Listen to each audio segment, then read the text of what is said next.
Somewhere between reality and imagination lies the realm of the paranormal. A place filled with spirits, magic, and the unexplained.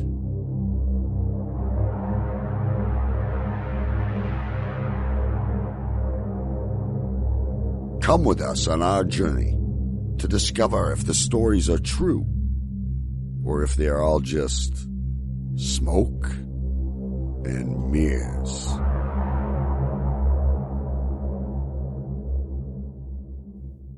Welcome to Smoke and Mirrors, the podcast that dives deep into the cases of the paranormal, the unusual, and the unexplained to separate the facts from the fiction. I am your host, Daryl. And I'm Cindi. And today we are going to be talking about unexplained phenomena. We're going to dive into the cases of Kazakhstan's Sleepy Hollow and the Taos Hum. All right. Now, we're going to step away a little bit, I guess, from the paranormal this episode and just talk about something that's so unusual that they really can't be explained so far by science. It just, I don't know, there's something about it that just really interests me when it comes to things like this. And apparently I'm the only one. I think, though, in my research on the Sleepy Hollow one, I found some explanations. Explanations, yeah, there's been several explanations. The problem is most of them have been partial explanations, but don't really explain everything that's going on. Mine are correct. Okay. So let's get into this case. In 2013, the residents of Kalachi, a small village in Kazakhstan, began to take to their beds with a mysterious illness. They couldn't stop falling asleep. When they woke up, often days later, they remembered nothing. Newspapers called it a sleeping sickness, although it was unrelated to the African sleeping sickness transmitted by flies. And multiple investigations into the causes, including patients' ages and schedules, the town air quality, the food and water people were consuming, all turned up nothing. The first reported case of the sleeping sickness came in 2010 in a neighboring village. In 2013, the mystery took on a new urgency as 8 different people from Kalachi, a town of just 640, fell asleep over one weekend, unable to stay awake for any longer than it took to go to the bathroom or eat a little food. When these otherwise healthy adults finally awoke from their trances, they didn't remember anything that had happened, even the times when they had seemed awake enough to eat or talk or have a cigarette. One man even woke up in the Kazakh capital of Astana, unable to remember being on the plane that brought him there. People felt nauseous and dizzy, they hallucinated, ranted about images only they could see, and at times became borderline violent. More than 100 people fell ill at some point. This happened again and again over the course of several months, with waves of residents falling prey to the sickness in the beginning of 2014. Then, later that spring, then again that summer. The nearby uranium mines were a likely culprit, and scientists tested the earth, water, and local food for radon, a gas known to cause cancer.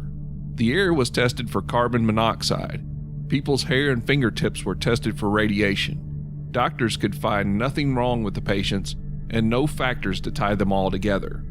Finally, in the summer of 2015, authorities claimed they had discovered the culprits.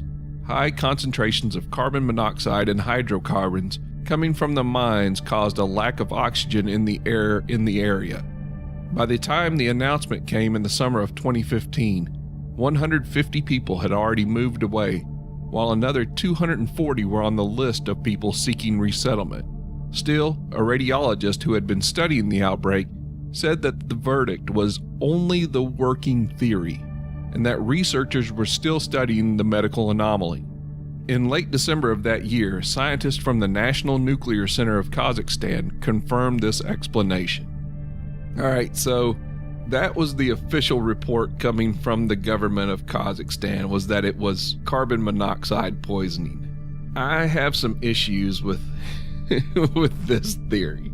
I think they fell asleep listening to you read this. They might have. That's to get you back for saying I would nag the ghost out of the house.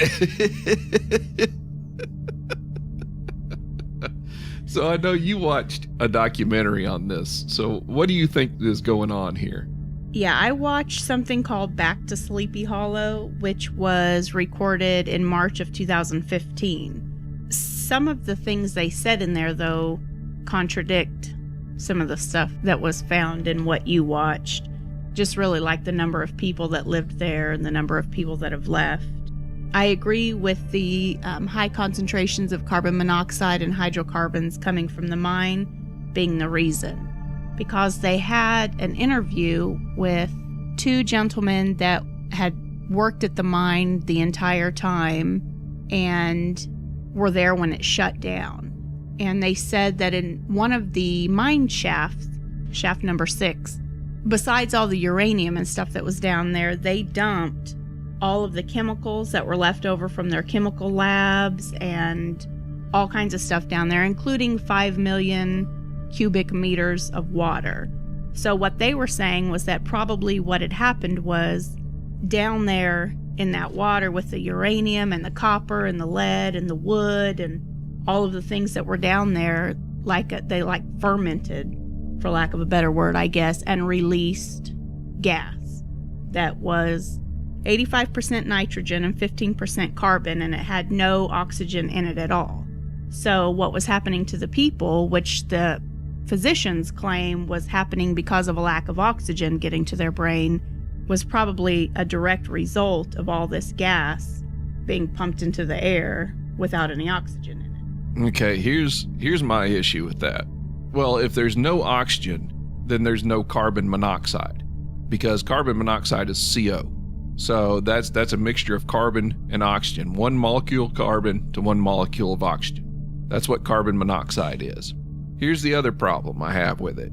None of the farm animals suffered from the sleeping sickness. There was no wildlife that suffered from the sleeping sickness. But on one of the things that I watched, it did say that pets were affected. Well, it said pets. a cat. No, it said pets and cats. Well, a cat. How do you know if a cat's been affected by sleeping sickness? Cats sleep all the time. The thing is, it wasn't like they were finding birds. It wasn't like they were finding cattle. It wasn't like they were finding any of this. Plus, carbon monoxide is lighter than air.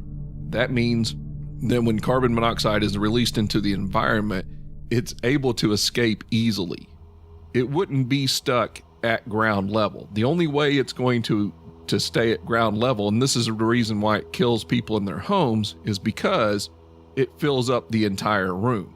But you don't have it in this situation. You have people who are walking outside who were falling asleep. They were saying people were falling asleep while they were working outside, riding, what was that one said, riding a motorcycle. Yeah, that's true. And they did check the levels of the air in the houses, and they were all normal. Yeah. So maybe I need to redact my statement. But when they filmed that documentary, they checked the blood of the people that were left, and half of the population had high levels of carboxyhemoglobin in their blood. I don't know what that is, but probably it's something. Hemoglobin. Well, I know what hemoglobin is. Okay. So what they're going to find is they find high concentrations of carbon. Oh, well, see, so now I redact my redaction. No, it still may not be carbon monoxide. I have a real issue with that. And I'm not the only one that has a real issue with it, because I did some reading on this, and then I saw a documentary on it on the Science Channel, and even the scientists on the Science Channel didn't agree with the carbon monoxide thing because of the issues that I talked about. Plus, if I remember right, you were saying that some of the kids actually had high concentrations of lead in their system too, right? Yes.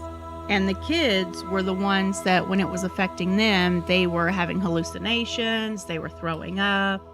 Theirs seemed to be a little bit worse than the adults. Now, see, and that would make more sense because lead is so heavy. that if there's some issue or if there's a gas that contains lead somehow, and it possibly coming from the uranium mine, that's going to be at a low level. That's going to be down where human beings are going to breathe it. And the lower you are, the more concentration of it you're going to get. So to me, that makes more sense. They they had an interview with the head physician there, because on the first day of school in 2016, 9 kids fell asleep. Yeah. And he said, again, that physician said that when he checked them all, their oxygen levels were low, and then it led them to get encephalopathy. Is that how you say it? Okay, so swelling of the brain. Yeah, which I guess would explain, he said, the hallucinations and the nausea. Yeah, and that makes sense too, because if you got something that's strangling out the oxygen, then of course, your body's going to struggle to get it, and it's going to struggle to get it to your brain. But again, you're talking about it coming out of a mine and then entering the environment. And if it's carbon monoxide, it's lighter than air. It's going to disperse. Unless you're so close to the mine that you're like standing at the entrance and breathing it in, I can't imagine that it's going to strangle out all the oxygen in the air, in the atmosphere. It just doesn't make sense to me. Yeah, and that's definitely not the case, because the mine is like 3 kilometers away. Yeah, so... And they checked the soil, the plant roots. They sent them to Moscow and checked all of those, and everything was fine. The water they took did have slightly elevated levels of lead in it as well. Yeah, of course, because the uranium mine. Yeah. And let's see. I guess that's it. Okay, well, but the thing is, I mean, just to hear about something like this, it was so weird to me that I thought, okay, I've got to talk about this. Just living in an area where people just randomly fall asleep for days and then wake up and have no idea.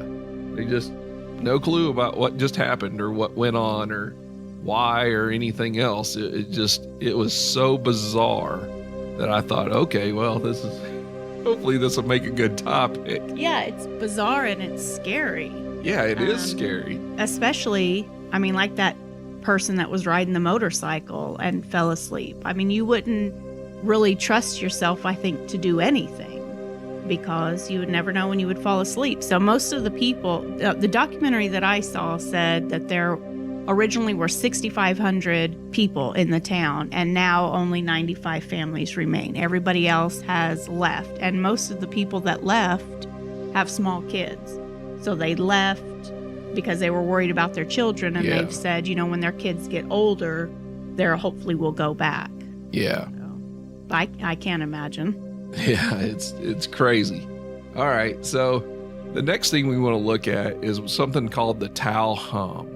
Now, there's been several of these instances of quote-unquote hums throughout the world, and most of them have been explained either by sounds coming from a factory, sounds coming from boilers, sounds coming from traffic.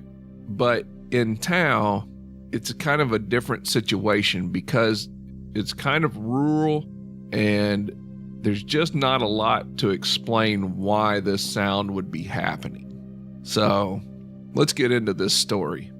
Taos is a small, quiet town in north-central New Mexico. Since the early 1990s, some residents and visitors of Taos have reported hearing a constant, low-frequency buzzing or rumbling noise they refer to as the Taos Hum. The Taos Hum has been described as a faint, droning sound, similar to a diesel engine idling in the distance. It is a miserable noise for some that can hear it, as it can cause nausea and dizziness. The sound seemingly never stops, it interferes with sleep, and is more noticeable at night and indoors. The hum became so bothersome to Taos residents that in 1993, locals voiced their concern about it to Congress. A public study was conducted to examine what could be going on. Residents were interviewed and various sound detection instruments were placed around the town. The study found that only about 2% of Taos residents reported hearing the hum. Many affected residents could replicate the sound they heard, but no such signals were ever detected. The only unusual activity observed was elevated electromagnetic field levels, but this was determined to be the result of local power lines. No source of the hum was ever identified. Now, Taos is not the only town to report strange, mysterious humming sounds. There have actually been several similar cases around the world. I do know that Daryl enjoys a good hummer. I do enjoy a good hum. During the late 1970s, residents of Bristol, England reported hearing a steady humming sound in the distance. In 1980, Bristol's environmental health... In 1980, Bristol's environmental health officers used noise monitoring equipment to try to... Wait a minute. I need to... You're dirty. In 1980. In 1980, Bristol's environmental health officers used noise monitoring equipment. All I can think about is blowjobs now. Sorry. In 1980, Bristol's environmental health officers used noise monitoring equipment to try to track down the source.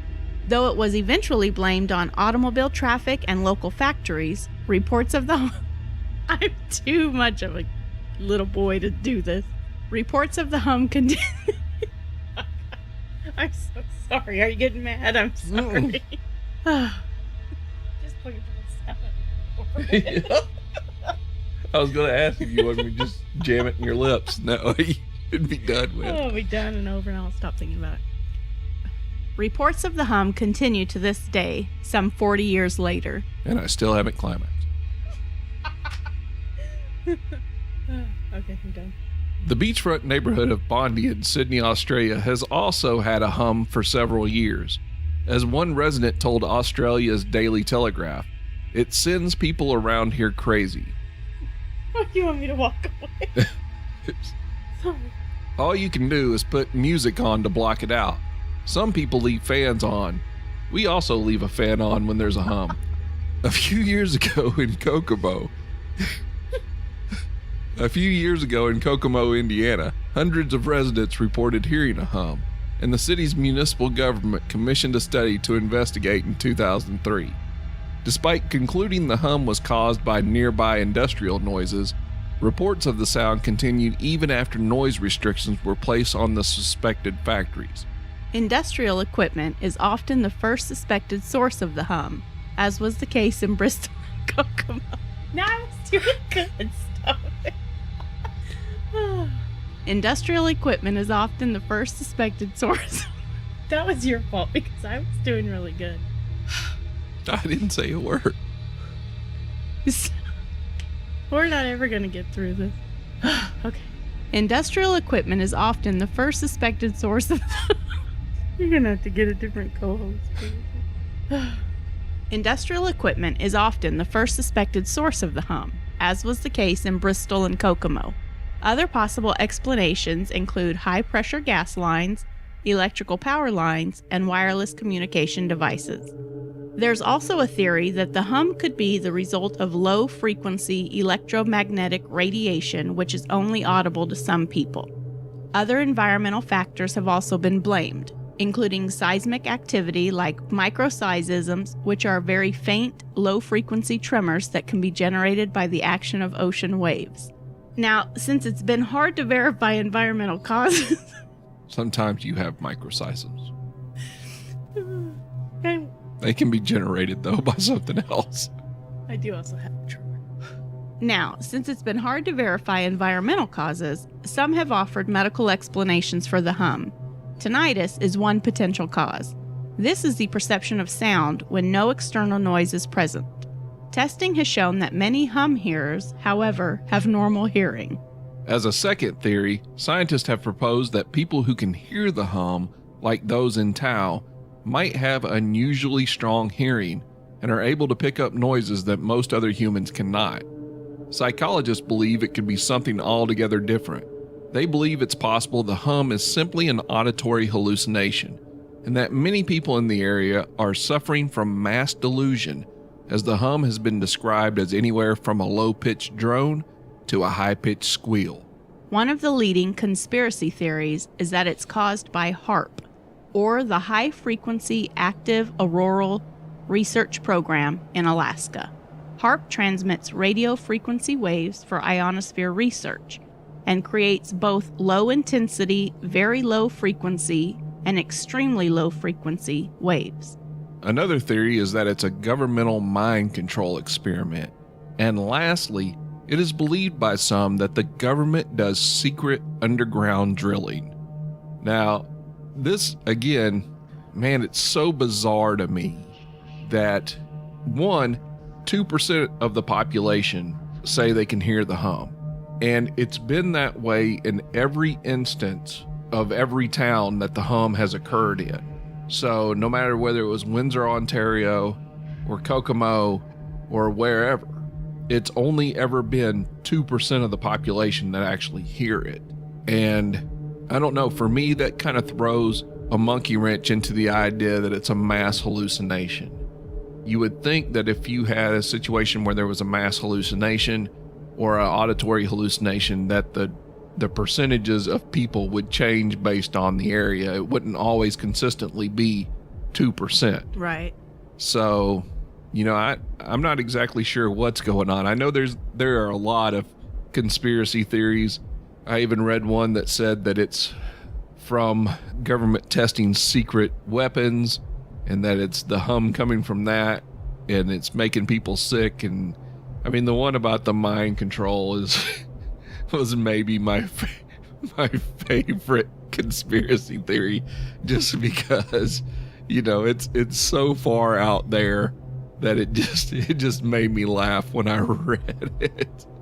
So, but I mean, I know how sensitive my hearing is. I couldn't imagine living somewhere where I constantly had to hear something just rumbling in the background continuously. It would be a complete nightmare to me. Yeah, because sometimes, like your ears will fill up all of a sudden and you'll get like a hum or a ringing or something, and it just lasts for a few seconds, but it's enough to really drive you crazy the few seconds it's going on. So living with it, yeah, I agree. It would be 24 hours a day, 7 days a week. Yeah, it would be really hard to take. Yeah, and that's another reason that I don't really buy into the tinnitus issue. Now, I know there are some people who suffer from tinnitus that it occurs continuously, but for the most part, from what I understand, tinnitus kind of comes and goes. And so it's not a 24 hours, 7 days a week. And even if it was tinnitus causing it, you can't turn on a fan and drone out tinnitus because it's actually in your ear. It probably has something to do with aliens, I bet you. Oh, that's another conspiracy theory. There is a conspiracy theory that says that it's aliens coming down, and what they're hearing is the sound of the hum from their engines or whatever they're using to, to fly around it. Again, that's one of those that, it kind of made me laugh when I read the theory. And again, I don't know what it is. And a big one that people tried to explain it with was that our government is drilling 300 feet below the earth and they're drilling all over the place. And which, again, I don't buy into that. Why would they be drilling tunnels 300 feet below the earth everywhere? That just doesn't make sense to me.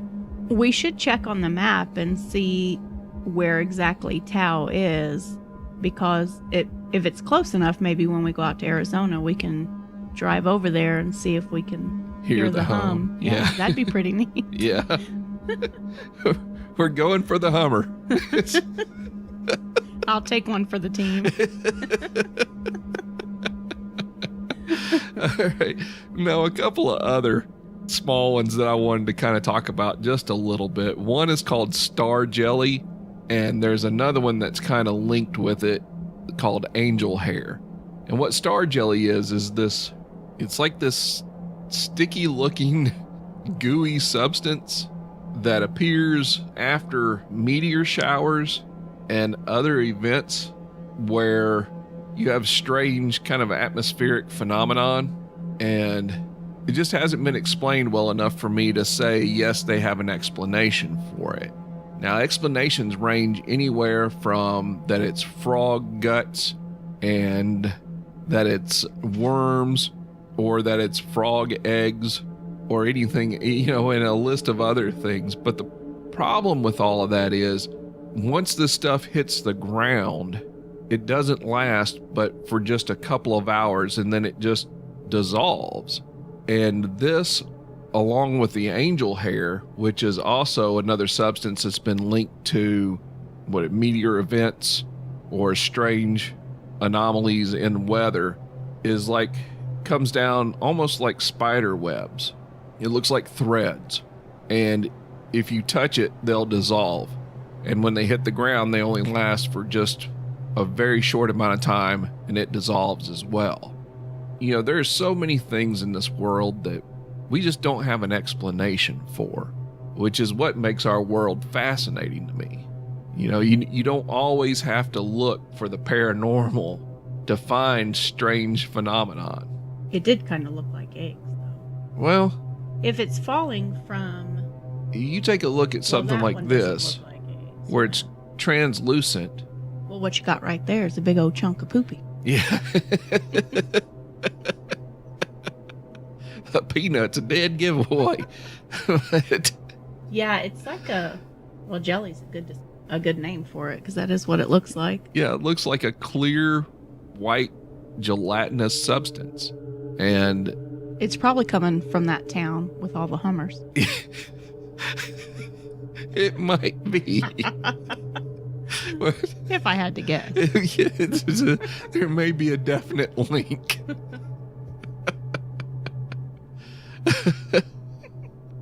Now, you are nasty. Periodically on this show, I kind of want to do some of these where it's just kind of unexplained phenomenon. And there's one in particular, too, that I'd really like to look at, which is the ghost lights phenomenon. And if you don't know about those, there are certain areas of the country and other countries that claim to be able to see just random lights that occur in areas, and they'll be a couple of miles off and look like they're moving towards you or moving around, and they really haven't been explained. And there's one in particular called the Hesdalen light that is really interesting, and one day I'd like to do a whole episode on it as well. But whether these phenomena have a purely scientific explanation, or as some believe, a more alien or sinister purpose, we cannot say. It's up to you to decide what you think is real and what is just smoke and mirrors. Before we close the show, we want to share this story of a ghostly encounter sent in by listener Chris. In the late 70s, my family hit some hard times financially. I was still a kid, so I didn't fully understand what was going on. I just knew we had to move. We ended up moving into a small house where my uncle had recently shot and killed himself. He had suffered from depression after the death of his wife, who had also committed suicide from an apparent overdose.